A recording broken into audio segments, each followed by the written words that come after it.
প্রিয় শিক্ষার্থীরা, আজকের 47 বিসিএস প্রিলিমিনারি প্রিপারেশন ক্লাসে আপনাদেরকে আমন্ত্রণ জানাচ্ছি। আমি কাজী হুমায়ুন। আমি 41 বিসিএস থেকে নন ক্যাডার জব করছি এবং আমার 41 বিসিএস ছিল প্রথম বিসিএস এবং 41 বিসিএস থেকে 46 বিসিএস পর্যন্ত আমি কিভাবে ধারাবাহিকভাবে প্রতিটি বিসিএস এ ক্র্যাক করেছি সেই অভিজ্ঞতার আলোকে আপনাদেরকে আমি বিসিএস প্রিলিমিনারির জন্য যে গাইডলাইনগুলো আমার রয়েছে এবং আমি কোন টেকনিকে পড়াশোনা করেছি সেই টেকনিকগুলো নিয়ে আপনাদের সাথে আমি আলোচনা করব। সর্বোপরি আমি বিসিএস প্রিলিমিনারির বিষয়ে আমি যে কথাগুলো আপনাদেরকে বলতে চাই, মনে রাখবেন বিসিএস প্রিলিমিনারি হচ্ছে বিসিএস এর সবচেয়ে কঠিন ধাপ এবং আপনি লক্ষ্য করলে আপনি এখানে স্পষ্ট দেখতে পারবেন 4 লাখ পরীক্ষার্থীর ভিতরে মাত্র 10 থেকে 12,000 পরীক্ষার্থীকে টেকানো হয়। হয়তো ভবিষ্যতে এটা আর কমতেও পারে, আবার বাড়তেও পারে, এটা নির্ভর করছে কমিশনের সিদ্ধান্তের উপরে। তো এখানে প্রিলিমিনারি টেকাটাই সবচেয়ে কঠিন ধাপ এবং আমি আপনাদেরকে বলবো আপনারা সবসময় প্রথম ফোকাসটা অবশ্যই প্রিলিমিনারিতে দিবেন। এবং আমার কাছে মনে হয়েছে আসলে বিসিএস শুধু মুখস্থ করেই বিসিএস ক্র্যাক করা সম্ভব না, বিসিএস প্রিলিমিনারি ক্র্যাক করা সম্ভব না। এখানে আপনাকে যথেষ্ট পরিমাণ অ্যানালিটিক্যাল হতে হবে এবং আপনাকে বিসিএস এর সাইকোলজির সাথেও আপনাকে খাপ খাইয়ে নিতে হবে এবং আপনাকে বুঝতে হবে তারা আসলে কিভাবে প্রশ্নটি করছে এবং কি উত্তরটি তারা চাচ্ছে। এবং আপনি যখন পড়াশোনা করবেন সেখানেও আপনাকে ঠিক একইভাবে এই স্ট্র্যাটেজিতেই আপনাকে পড়তে হবে যে অ্যাকচুয়ালি তারা কোন সাইকোলজি মেনটেন করে এখান থেকে আপনাকে প্রশ্নটা করবে। আপনাকে এই বিষয়গুলো খুব সুন্দরভাবে বুঝে শুনে পড়াশোনা করতে হবে। শুধু মুখস্থ করেই আপনি বিসিএস পার পেতে পারবেন না। এটা আমি সত্যি কথা বলতে গেলে যে এটা আসলে ডিপার্টমেন্টের সেই গদবাঁধা প্রশ্ন না যে এই প্রশ্নের এই উত্তরটা আসলে কি। হ্যাঁ, তো এখানে আপনাকে যথেষ্ট পরিমাণ অ্যানালিটিক্যাল অ্যাবিলিটি ইউজ করতে হবে এবং আপনি যে বিষয়গুলো পড়াশোনা করছেন সেই তথ্যগুলো হতে হবে অবশ্যই স্পেসিফিক, সুনির্দিষ্ট। আপনি যা মন চেয়েছে তাই পড়লেন তা হবে না। এখানে সর্বোপরি প্রথম যে বিষয়টি হচ্ছে, আপনারা অনেকে হয়তো জানেন না বিসিএস প্রিলিমিনারি একটি সিলেবাস আছে। তো সেখানে আমাকে অনেকেই বলেন ভাইয়া বিসিএস এর প্রিলিমিনারি সিলেবাস থেকে তো আসলে প্রশ্ন হয় না। আমি বলবো আপনি দয়া করে আপনি বিসিএস এর প্রিলিমিনারির যে সিলেবাস আছে এবং বিগত বছরগুলোর যে প্রশ্ন সেই প্রশ্নগুলোর সাথে আপনি সিলেবাসটাকে একটু মিলিয়ে দেখুন। আমি আপনাকে হলফ করে বলে দিতে পারি সেখানে 180টি কোয়েশ্চেন আছে যেগুলো বিসিএস এর সিলেবাস থেকে সরাসরি প্রশ্ন করা হয়েছে। এখন আপনি বলতে পারেন যে অনেক প্রশ্ন তো ঘুরিয়ে ফিরিয়ে করেছে। হ্যাঁ, আপনি এটা অবশ্যই বলতে পারেন, কিন্তু সেখানে অবশ্যই সিলেবাসের একটা রিলেশন আছে। তো এখন যে বিষয়টা হচ্ছে যে বিসিএস এর সিলেবাসে এখানে যেভাবে প্রশ্নটা করে আপনারা হয়তো এটা শুনে একটু অবাক হবেন। এখানে বিসিএস এর সিলেবাসে যে টপিকগুলোকে আমরা সবসময় সবচেয়ে ইজি মনে করি সেই টপিকগুলো থেকে পিএসসি সবসময় কঠিন প্রশ্নগুলো করে এবং যে কঠিন সবচেয়ে টাফ যে টপিকগুলো রয়েছে যেমন প্রকৃতি প্রত্যয়, সমাস, আপনি দেখবেন যে এইসব জায়গা থেকে বিসিএস কি করে, পিএসসি কি করে যে সবচেয়ে সহজ প্রশ্নটি করে, যে প্রশ্নটি সবাই পারবে।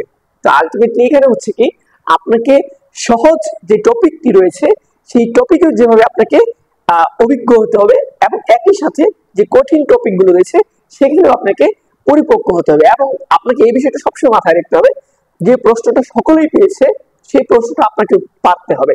কিন্তু যে প্রশ্নটি কেউ পারছে না বা আপনি পারছেন না, আপনাকে এটা অবশ্যই ধরে নিতে হবে এই প্রশ্নটা কেউই পারে না।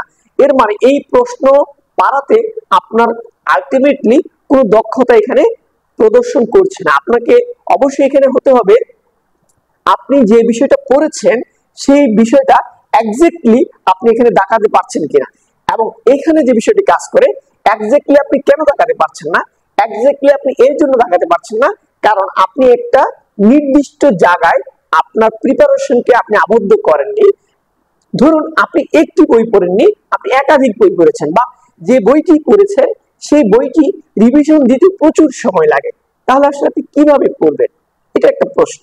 হ্যাঁ, আমি এই প্রশ্নের উত্তরগুলোই আমি এখানে আপনাদের জন্য রেখেছি এবং আমি সেই বিষয়গুলো নিয়েই আমি আপনাদের সাথে আলোচনা করব এবং আশা করি আমার ক্লাস আপনাদের ভালো লাগবে। যাই হোক, আমরা এখন যে বিষয়গুলো রয়েছে, যে বিসিএস এর যে সিলেবাস আপনারা কম বেশি সবাই জানেন, তারপরেও আমি খুব ইন শর্ট সংক্ষেপে আমি বিষয়টা বলি। এটা আসলে একদমই প্রাইমারি আলোচনা, যে বিসিএস এর বাংলা ভাষা ও সাহিত্য যে সাবজেক্টগুলো থাকে সেই সাবজেক্টগুলো কোনটায় কত মার্কস।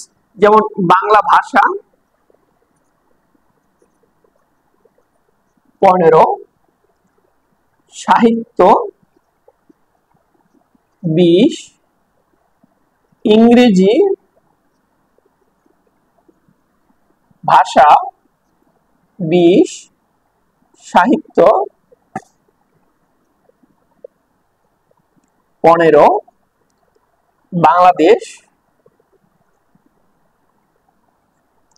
30, ইন্টারন্যাশনাল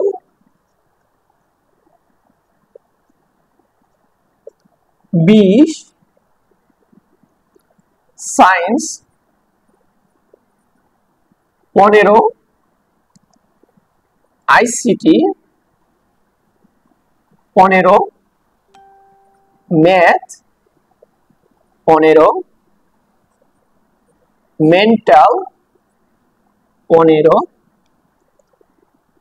ভূগোল 10, নৈতিকতা 10।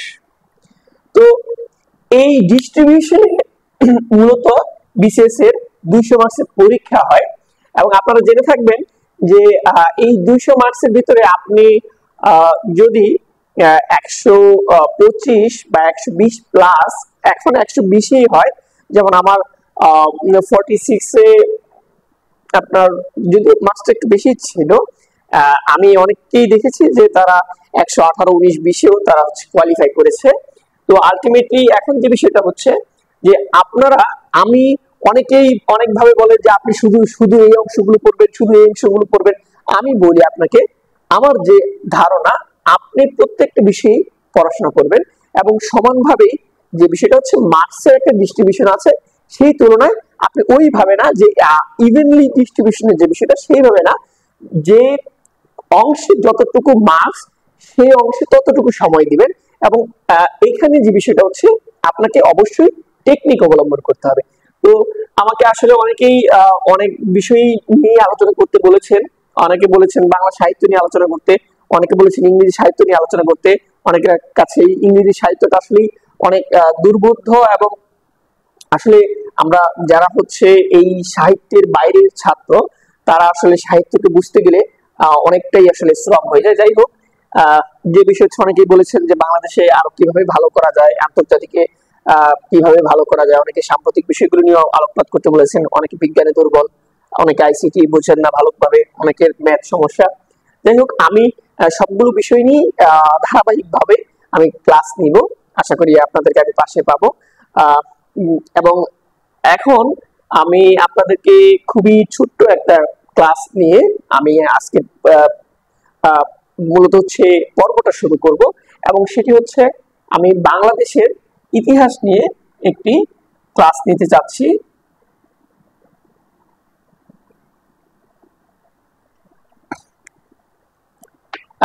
বাংলাদেশের ইতিহাসেরও খুবই ছোট্ট একটা অংশ।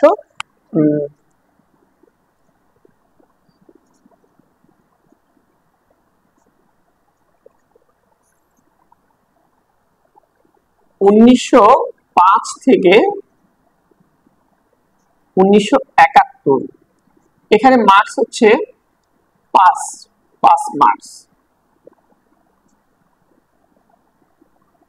দেখুন, 1905 সালের সবচেয়ে বড় যে ঘটনাটা, সেই ঘটনাটা হচ্ছে বঙ্গভঙ্গ এবং 1905 সালকে আমরা বঙ্গভঙ্গ নামেই চিনি আর কি। তো বঙ্গভঙ্গ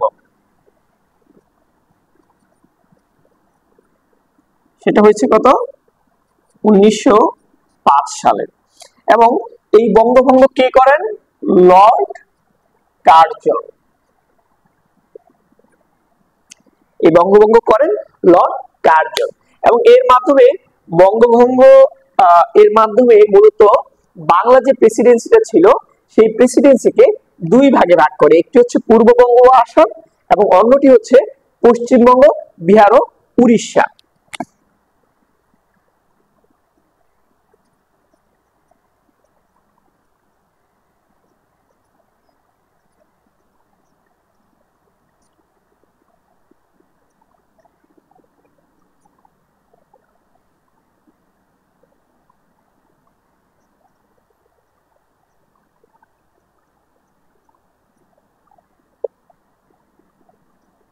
যাই হোক, তো এখন যে বিষয়টা হয় যে এখানে আমি আসলে খুব বেশি আলোচনা করতে চাচ্ছি না, আমি চাচ্ছি যে ফোকাস যে পয়েন্ট গুলো রয়েছে সেগুলো নিয়ে, এবং আসলে আলোচনা করলে অনেক বিষয় অনেক আলোচনা করতে হয়, ক্লাস অনেক লেন্দি হয়ে যাবে, আপনারা আসলে এতটুকু সময় মনোযোগ দিয়ে বসে থাকতে পারবেন কিনা এটা নিয়ে আমার যথেষ্ট আছে। যাই হোক, আমি চাচ্ছি না যে আপনাদেরকে আমি বিরক্ত করি। তো এখন এই সময় এই পূর্ববঙ্গ ও আসামের যিনি গভর্নর ছিলেন তিনি হচ্ছেন governor Friedrich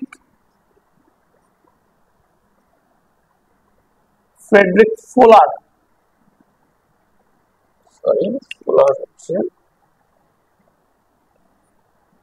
Friedrich fuller,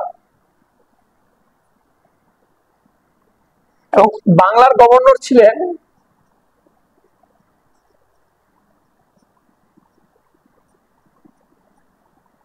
governor ছিলেন ফ্রেজার।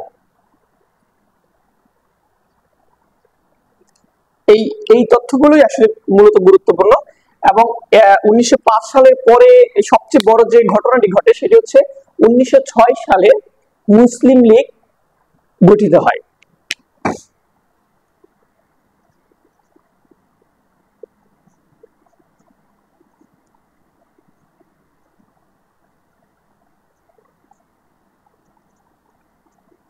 এবং এটি মূলত হচ্ছে নবাব খাজা সলিমুল্লাহর সভাপতিত্বে গঠিত হয়।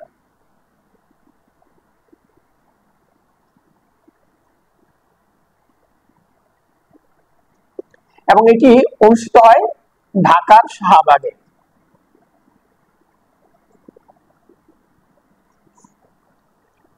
তো এখন আমরা যদি আরো একটু বিস্তারিত আলোচনা করি, বঙ্গভঙ্গ করেন লর্ড কার্জন, এবং এখানে খাজা সলিমুল্লাহর যে ভূমিকাটি ছিল, খাজা সলিমুল্লাহ প্রথমে মূলত হচ্ছে বঙ্গভঙ্গের পক্ষে ছিলেন, পরবর্তীতে যখন লর্ড কার্জন এসে তাকে বোঝান যে বঙ্গভঙ্গ হলে বাংলার মুসলমান গোষ্ঠী এবং যে বিষয় হচ্ছে যে যারা পিছিয়ে পড়া জনগোষ্ঠী আছে এরা এখানে সুবিধা প্রাপ্ত হবেন, তখন খাজা সলিমুল্লাহ বঙ্গভঙ্গের পক্ষে আমি প্রথমে একটু ভুল বলেছি, যে বিষয়টা হচ্ছে বঙ্গভঙ্গের বিপক্ষে তিনি খাজা সলিমুল্লাহ প্রথম থেকে 1905 থেকে বিভিন্ন সভা সমিতিতে তিনি বক্তব্য রাখেন, কিন্তু পরবর্তী লর্ড কার্জনের মধ্যস্থতায় বা আলোচনায় পরে তিনি হচ্ছে বঙ্গভঙ্গের পক্ষে বিভিন্ন মানুষের সাথে আলোচনা করেন এবং সেটা মানুষের কাছে পৌঁছে দেন। যাই হোক, যে বিষয় হচ্ছে এই বঙ্গভঙ্গ হওয়ার ফলে আমাদের এই যে কলকাতা ছিল তখন ভারতীয় উপমহাদেশের রাজধানী, আপনারা জানেন। তো এখন যে বিষয়টা হচ্ছে যে ব্রিটিশ ইন্ডিয়ার রাজধানী ছিল কলকাতা, তখন এই কলকাতা কেন্দ্রিক একটি ব্যাপক আন্দোলন তৈরি হয় এবং এখানে স্বদেশী আন্দোলন এবং বিলিতি পণ্য বয়কট আন্দোলনেও একটা ব্যাপক আন্দোলন তৈরি হয়।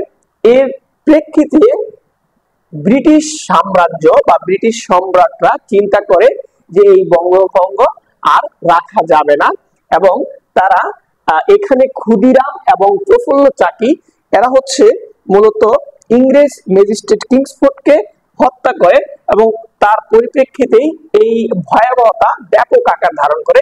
এবং বাংলার যারা উচ্চবিত্ত হিন্দু ছিল তারা চাইতো না যে এই বাংলা ভাগ হোক, কারণ তাহলে কি হতো, এই বাংলায় যারা একটু দরিদ্র হিন্দু আছে তাদেরকে এই পূর্ববঙ্গ ছেড়ে তাদেরকে চলে যেতে হবে, কারণ তখন এই পূর্ববঙ্গের হিন্দুরা হয়ে যাবে সংখ্যালঘু। এই পয়েন্ট অফ ভিউ থেকে বা এই দৃষ্টিভঙ্গি থেকেই মূলত তারা চাইতো না এই পূর্ব বাংলা এবং পশ্চিম বাংলা আলাদা হোক।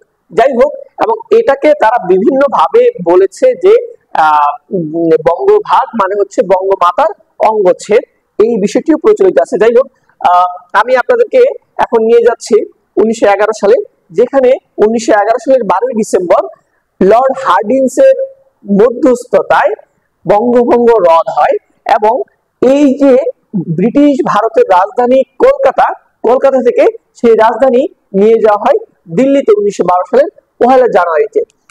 তাহলে আমরা এখন পাচ্ছি কি 1911 সালের 12ই ডিসেম্বর কি হয়? বঙ্গভঙ্গ রদ। বঙ্গভঙ্গ রদ কে করেন? Lord Hardinge.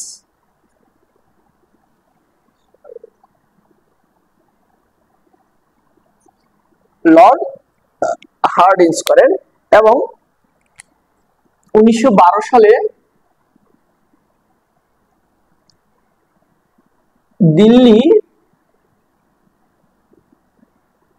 নতুন রাজধানী। এবং আপনাদেরকে বলে রাখি যে এই যে বঙ্গভঙ্গ রদ হয়, হুট করে ইংরেজরা বঙ্গভঙ্গ রদ করে দেয়, এর ফলে যে ব্যক্তি সবচেয়ে বেশি মর্মাহত হন তিনি হচ্ছেন খাজা সলিমুল্লাহ। এবং খাজা সলিমুল্লাহ মূলত এর পরেই আফটার ইফেক্ট 1915 সালে মারা যান।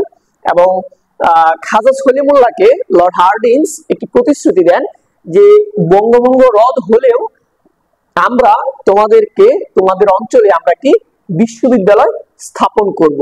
এবং সেই প্রেক্ষিতেই 1913 সালে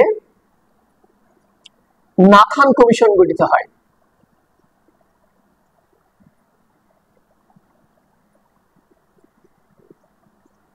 নাথান কমিশন গঠিত হয় 1913 সালে এবং এই নাথান কমিশনের আলোকে 1921 সালে ঢাকা বিশ্ববিদ্যালয় গঠিত হয়।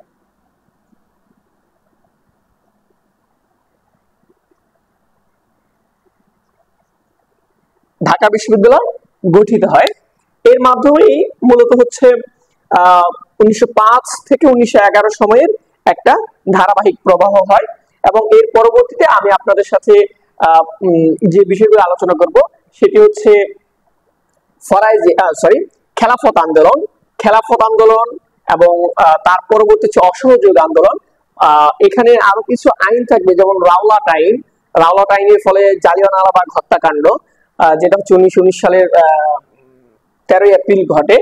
তো এই বিষয়গুলো নিয়ে আমি হচ্ছে পরবর্তী ক্লাসে আলোচনা করব। আজকে এই পর্যন্তই। আশা করি আমার ক্লাস আপনাদের ভালো লাগবে এবং যাদের ভালো লাগবে তারা অবশ্যই লাইক, কমেন্ট, শেয়ার করে আমার ক্লাসকে সবার কাছে পৌঁছে দিবেন এবং আমাকে আরো উৎসাহিত করবেন আমি পরবর্তী ক্লাসগুলো যেন আপনাদের সকলের ভালোর জন্য, সকলের একটি চাকরির জন্য আমি আপনাদের কাছে আমার এই সেবাটি পৌঁছে দিতে পারি। ধন্যবাদ সকলকে।